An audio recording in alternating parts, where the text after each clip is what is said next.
तो भैया RGPV CSC fourth semester के बच्चे किस तरीके से 8.5 सीजीपीए से ऊपर जो है इस सेमेस्टर में ला सकते हैं, आज की वीडियो के अंदर डिस्कस करेंगे।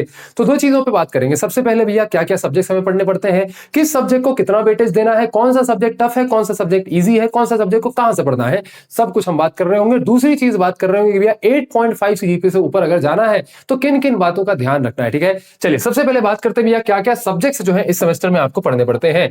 टोटल अगर आप आरजीपीवी सीएससी के हैं तो भैया सीएससी फोर्थ सेमेस्टर में आपको ये 5 सब्जेक्ट्स पढ़ने पड़ेंगे। सबसे पहला सबसे धुरंधर एडा सब्जेक्ट, ठीक है। देन आता है मैथमेटिक्स 3, देन आता है computer organisation architecture, software engineering and operating system. अब देखो समझना, इसमें डरने वाली बात सिर्फ इन दो सब्जेक्ट्स में है, एडा और M3। क्योंकि जो देखो एडा है, एडा आपको डायरेक्टली प्लेसमेंट्स में काम आएगा। ठीक है, मैं खुद प्लेसमेंट्स राउंड में बैठा हूं, मैंने खुद कई कंपनीज का इंटरव्यूज दिए हैं। डायरेक्टली आपके डीएसए और एडा जैसे सब्जेक्ट से डायरेक्ट क्वेश्चंस आपको पूछे जाते हैं। और मैं इस बैच को जब भी मैं पढ़ाता हूं एडा या डीएसए, तो मैं इस माइंडसेट से पढ़ाता हूं कि भैया ये प्लेसमेंट में भी काम आना चाहिए। ठीक है, तो यहां पर एडा जो है आपको शुरुआत से पढ़ना है। क्यों शुरुआत से पढ़ना है? क्योंकि भैया प्लेसमेंट में भी काम आएगा और अच्छे तरीके से नोट्स बनाना इस चीज के। ठीक है, देन सेकंड आ जाते हैं मैथमेटिक्स 3 पे। मैथमेटिक्स 3 आपका इजी रहता है। इजी क्यों रहता है भैया, मैं बताता हूं। इजी इसलिए रहता है क्योंकि M2 वगैरह जैसे हार्ड कॉन्सेप्ट इसके अंदर नहीं रहते। लेकिन ऑन दी अदर हैंड इसमें टफ क्या है? टफ है कैलकुलेशंस। जब आप एक्चुअल डिस्क्रिप्शन में एडा इन सब के वीडियोस के लिंक आपको मिल जाएंगे, जैसे जो मेरे पेड बैचेस हैं जैसे एडा और M3, तो इनके डेमो लेक्चर्स मिल जाएंगे। जाके डेमो लेक्चर्स आपको एक दो लेक्चर देखने पड़ेंगे और आप जो एक दो लेक्चर देखोगे तो आपको समझ में आएगा कि M3 के अंदर कॉन्सेप्ट तो इजी है, लेकिन भैया ये जो आपके टफनेस लेवल है ना, ये किसमें आता है? कैलकुलेशंस में। तो M3 के अंदर इतनी भर के कैलकुलेशंस है, इतनी ज्यादा कैलकुलेशंस है कि भैया बिना कैलसी के, बिना कैलकुलेटर के भैया आपका काम नहीं होना। तो मैथमेटिक्स 3 में अगर बीच में किसी लाइन पे आपकी कोई कैलकुलेशन मिस हो गई तो पूरा आंसर गलत हो जाता है। तो इस वजह से ये एडा और M3 में बैक लगने के चांसेस बच्चों के ज्यादा हो जाते हैं। तो इसलिए मैं कहूंगा कि एडा और M3 आप शुरुआत से पढ़ो। फिर बात करते हैं COA की, कंप्यूटर ऑर्गेनाइजेशन आर्किटेक्चर में different components of the computer. ये सारी चीजें क्या होती है? कंप्यूटर के अंदर का architecture, 2 tier architecture, 3 tier architecture, ठीक है, मल्टी टियर आर्किटेक्चर, ये कैसे होते हैं सारी चीजें, ये सब बताया जाता है। तो ये COA में आपको एब्सोल्युटली फ्री, बड़े अच्छे टीचर, बड़े ही सरकास्टिक टीचर मैंने ढूंढे हैं, एब्सोल्युटली फ्री मैं आपको YouTube पे करा रहा हूं। तो डिस्क्रिप्शन में कंप्लीट प्लेलिस्ट के लिंक दे दूंगा, जाके वहां से आप पढ़ सकते हो। सॉफ्टवेयर इंजीनियरिंग भी एब्सोल्युटली फ्री YouTube पे करा दूंगा, वो भी वही सर पढ़ाएंगे, बहुत तगड़ा पढ़ाएंगे। तो ये दोनों सब्जेक्ट्स इजी हैं, आसान है। ऑपरेटिंग सिस्टम में हल्का ध्यान देने की जरूरत है। और यार ऑपरेटिंग सिस्टम में अभी आपको पढ़वा भी नहीं पा रहा हूं क्योंकि टीचर ढूंढ रहा हूं, नहीं मिल रहे हैं, क्या करूं। ऑपरेटिंग सिस्टम भी थोड़ा तगड़ा सब्जेक्ट है, इसको भी आप हल्का से देखेंगे। तगड़ा इन द सेंस कि बैक नहीं लगा देगा, COSE से थोड़ा सा ज्यादा है, हल्का माइन्यूट सा। तो ये 5 सब्जेक्ट्स आपको पढ़ने हैं, जिसमें देखो यार 2 सब्जेक्ट्स मैंने पेड में रखे हैं, डेमो लेक्चर्स डिस्क्रिप्शन में दे दूंगा, जाके पढ़ो। अगर अच्छे लगते हैं तो वहीं पर आपको कंप्लीट बैचेस की लिंक मिल जाएगी, जाके वहां से कंप्लीट बैच के अंदर एनरोल कर सकते हो। या फिर अगर मोबाइल में देख रहे हो तो एडवारा ऐप डाउनलोड करो, मोबाइल में ये ऐप में जाकर के पढ़ सकते हो डायरेक्टली। अब कॉम्बो बैच की भी बात करूंगा मैं, और बाकी के जो सब्जेक्ट्स है वो आपको मैं फ्री में करा ही रहा हूं यूट्यूब पे। ठीक है, चलिए सबसे पहले बात करते हैं कि भैया अगर आपको 8.5 सीजीपीए से ऊपर लाना है तो उस केस के अंदर आप क्या करोगे। सबसे पहली चीज तो आपको करनी पड़ेगी कि भैया जल्दी शुरू करो, है ना। सबसे बड़ी गलती आपको पता है क्या होती है? सबसे बड़ी गलती ये होती है कि जब एग्जाम में 20 दिन बचे होंगे ना, या जैसे ही एग्जाम की डेट आएगी वैसे ही आंखें खुलेगी कि अरे सचिन भैया एग्जाम की डेट आ गई, जल्दी जल्दी इंपॉर्टेंट क्वेश्चन बताओ, हमें समझ में नहीं आ रहा है भैया क्या पढ़ ले। लेकिन इस बार एडा और M3 में हो सकता है ये काम ना आए, और उस केस के अंदर जब आपको 8.5 प्लस सीजीपीए चाहिए तो उस केस के अंदर लास्ट मोमेंट में 20 दिन में पढ़ने के तो नहीं होने वाला, है ना। तो मैं क्या कहूंगा कि अभी समय है, यही समय है, सही समय है, अभी शुरू करो। यही समय है, सही समय है, शुरू करो।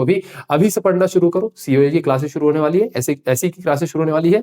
एडा M3 ऑलरेडी शुरू है, अभी से पढ़ना शुरू करो। मैं ये नहीं कहता हूं कि रेगुलर पढ़ो, क्योंकि यार आप 4th सेमेस्टर में आ चुके हो, आपको कोडिंग का भी पढ़ना होता है, आपको प्रोजेक्ट्स भी बनाने होते हैं, आपको डीएसए भी पढ़ना होता है प्लेसमेंट्स के लिए।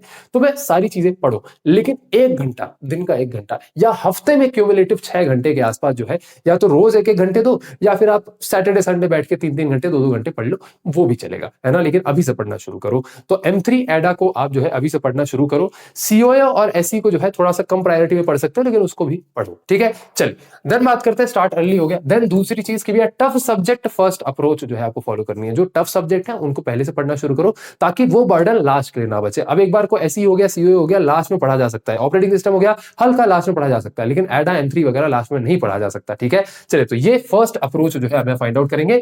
नोट्स बनाना बहुत जरूरी है। नोट्स देखो एग्जाम में हमें कैसे लिखना होता है, एग्जाम में भैया सचिन भैया चिल्लाते चिल्लाते जो है थक गए कि एग्जाम में आपको अपनी कॉपी के अंदर सेक्शन वाइज आंसर लिखना है। डिफिनेशन लिखी, उसके कैरेक्टरिस्टिक्स लिखे, उसके फीचर्स लिखे, उसके टाइप्स लिखे, सेक्शन वाइज आंसर लिखना है और पॉइंट्स वाइज आंसर लिखना है। और डायग्राम्स तो छोड़ना ही नहीं है भैया, डायग्राम हमें छोड़ना ही नहीं है। तो उस केस के अंदर जब अभी हम पढ़ाई कर रहे होंगे ना, तो अभी से पढ़ाई के दौरान ही हम जो अपने नोट्स बनाएंगे वो इसी फॉर्मेट में बनाएंगे ताकि हमें रिवाइज करने में आसान रहे और हमारी आदत अभी से बन जाए। ठीक है, तो अभी से जो नोट्स बनाना वो सेक्शंस में, पॉइंट्स में और डायग्राम्स में डिवाइड करके बनाना प्रॉपर तरीके से। ठीक है, चलिए देन दूसरी चीज कि एटलीस्ट पिछले 5 साल के पीवाईक्यूज अगर आप घोट के पी जाते हो भैया, आपको कोई भी जो है यहां पर फेल नहीं कर पाएगा और 8.5 से ऊपर सीजीपीए जो है गारंटीड आएंगे। तो कुछ चीजें होती हैं जो क्यूमुलेटिव अच्छे सीजीपीए को अंजाम देती हैं। सबसे पहली चीज पहले शुरुआत करना, आखिरी में पढ़ाई नहीं हो पाती है। ये ब्रेन जो है धीरे धीरे प्रोसेसिंग करता है, तो ऐसा नहीं कि इकट्ठी सारी प्रोसेसिंग कर लेगा। दूसरी चीज, जो ऑलरेडी प्रीवियस पेपर्स आए हैं उनको एनालाइज करो, जो सबसे इंपॉर्टेंट क्वेश्चंस हैं उनको ज्यादा पढ़ो, उनको ज्यादा रिवाइज करो। बाकी को भी पढ़ना है लेकिन उनको ज्यादा रिवाइज करना है। सेकंड चीज, एक तरीके से एक स्ट्रक्चर में जो है आंसर लिखना है। और चौथी चीज भैया राइटिंग पे ध्यान देना। राइटिंग सुधारने का पता है बड़ा एक आसान तरीका होता है। जैसे मान लो यहां पर मैं लिख दिया सचिन, सचिन नहीं समझ में आया क्या लिखा है, लेकिन अगर इसी को मैं तोड़ तोड़ के लिखूं, अगर मैं इसी को तोड़ तोड़ लिख सकता हूं भैया, ये समझ में तो आ रहा है ना कम से कम, भले ये भी मेरे शब्द जो है खराब दिख रहे हैं लेकिन ये समझ में आ रहा है। तो अगर आप ऐसे जोड़ जोड़ के लिखते हो तो खराब हो जाता है, लेकिन अगर आप ऐसे तोड़ तोड़ के लिखोगे तो अच्छा बनेगा। तो इसकी प्रैक्टिस करना शुरू करो। ठीक है, तो इस तरीके से आप 8.5 सीजीपीए से ऊपर जो है इस सेमेस्टर ला सकते हो। बाकी बहुत सारी गाइडेंस वीडियोस, बहुत सारी जो इंपॉर्टेंट क्वेश्चन वाली सारी वीडियोस भी आएंगी चैनल पर। Stay tuned. जाके सबसे पहले एडवारा ऐप डाउनलोड करो। अगर मोबाइल पे पढ़ रहे हो तो ऐप पे पढ़ो, अगर वेब पे पढ़ रहे हो तो advara.in वेबसाइट पर जाके पढ़ो। ठीक है, तो ये दो ऑप्शंस मैंने दोनों के लिए दिए हुए हैं, दोनों के लिए रास्ते खुले हुए हैं। ठीक है, अभी के लिए भैया 1 मई 2026 तक के लिए सचिन 100 कूपन लगाओगे, सारे बैचेस के अंदर 100 रुपए जो है आपको ऑफ मिल जाएगा। ठीक है, दूसरी चीज, मैंने कॉम्बो बैचेस लॉन्च कर दिया, तो मैं ये कहूंगा कि एडा और M3 वगैरह इंडिविजुअली आप खरीदने जाओगे तो एडा और M3 इंडिविजुअली आपको 799 प्लस 799 अप्रोक्सीमेटली 1600 रुपए के आसपास का पड़ रहा है। तो ये कॉम्बो बैच की प्राइस मैंने रखी है 1499, यानी कि भैया आपके 1500 रुपए, इसमें भी 100 रुपए वाला कूपन लगाओगे तो ये आपका 1399 का हो जाएगा। इसमें आपको चारों के चारों सब्जेक्ट्स एडा, M3, COA, ऐसे आप सारा कुछ पढ़ सकते हो। तो एक बैच लो और इसके अंदर पढ़ लो। दूसरी चीज, अगर प्लेसमेंट्स की तैयारी करना चाहते हो तो यार मैं खुद, मेरे को जानते हो ना, पिछले 3 साल से मैं डीएसए पढ़ा रहा हूं, है ना। इस बार मैं प्लेसमेंट्स के लिए डीएसए पढ़ा रहा हूं, तो जावा डीएसए का बैच भी आपको ऐप और वेबसाइट दोनों पर मिल जाएगा, तो जाके वहां से आप चेक कर सकते हो। बाकी जितने भी बैचेस हैं, जितने भी लिंक्स हैं, सब आपको डिस्क्रिप्शन में मिलती है। सारी चीजों के लिए डिस्क्रिप्शन चेक किया करो। ठीक है, चलिए भैया मिलता है आपके नेक्स्ट वीडियो के अंदर। तब तक के लिए कमेंट्स में जो कुछ भी हो मुझे जरूर पूछो, मैं जरूर आपके रिप्लाई कर रहा हूँ। ऐप के अंदर हमने नया फीचर डाल दिया भैया, चैट जो है आपकी हमेशा ओपन रहती है। आप चैट में जाके वहां करो, चैट का डेडिकेटेड ऑप्शन ही है, उसमें आप जो भी चीज लिखोगे डायरेक्ट मुझ तक पहुंचती है, मैं उसका रिप्लाई आपको कर रहा हूँ। ठीक है, बाकी यार बैचेस के अंदर एक नई चीज करिए, उसके अंदर आप जब भी जाओगे किसी बैच के अंदर एनरोल करोगे, मेरा पर्सनल व्हाट्सएप नंबर मिल जाएगा। कोई भी डाउट हो बैच से रिगार्डिंग, कोई भी डाउट हो क्वेश्चन से रिगार्डिंग, आप मुझे वहां पे भेज सकते हो। बस व्हाट्सएप भेजना, क्योंकि भैया जो आपका फोन है कॉल बार बार नहीं उठा सकता आदमी, अभी लेक्चर ही ले रहा हूँ, किसी का फोन आ जाए तो डिस्ट्रैक्ट हो जाऊंगा। ठीक है, चलिए मिलता है आपके नेक्स्ट वीडियो के अंदर। तब तक के लिए ध्यान रखिए, आपका बहुत बहुत धन्यवाद।